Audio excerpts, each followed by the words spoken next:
Hey, welcome back to our channel. In this video I want to show you how to go live on X. Okay, so let's go to X application on my phone, and you want to press the plus sign button in the bottom right corner of your screen to start a new post.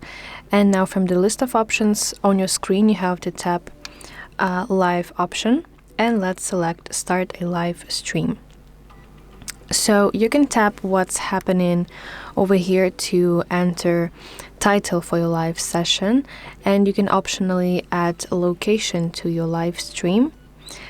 And as well, you can use this button to switch between front and your back camera.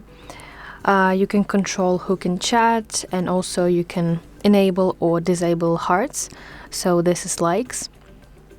And when you are ready, you have to tap go live button at the bottom side of the screen to go live on X.